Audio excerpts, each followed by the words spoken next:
ఎక్కడి నుంచి వచ్చారు? చెన్నై నుంచి. చెన్నై నుంచి ఇక్కడికి వచ్చారు. ప్రాబ్లం ఏంటి? ఒక అబ్బాయితో మేడం. నేను బెడ్రూమ్లో ఉంటే పక్కన పోయి మాట్లాడుతుంది. మళ్ళీ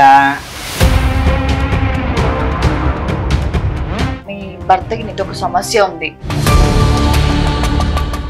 ఏంటి మీ ఇద్దరి మధ్య? తను చూసి అయితే నేను ఇష్టపడలే, తన మనీని చూసే నేను ఇష్టపడ్డాను అనమాట. అయ్యో రామా, అదేనమ్మా అట్లా చెప్తావు, అంత ఓపెన్ గా చెప్తున్నావు. అవును మేడం, మరి ఇంకేంటి?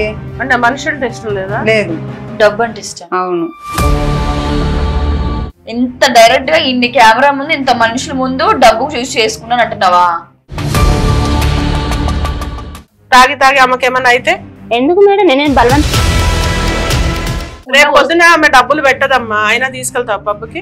అట్లా ఎట్లా ఆమె దగ్గర డబ్బులు ఉంటేనే వస్తుంది కదా. విన్నావమ్మా, నీ ఫ్రెండ్ అసలు అలా ఎలా తయారయ్యారు మీరు? అసలు ఏంటి మేడం కొత్తగా అడుగుతున్నారు? ఎక్కడ లేనిదా ఏంటి మేడం? మొత్తం ఇట్లానే ఉన్నారు. వాళ్ళ లైఫ్ నాశనం చేయడానికి లేరు మేడం. నేను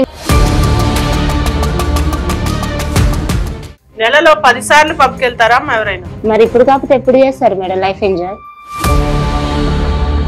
చెప్పండి ఏం జరిగింది?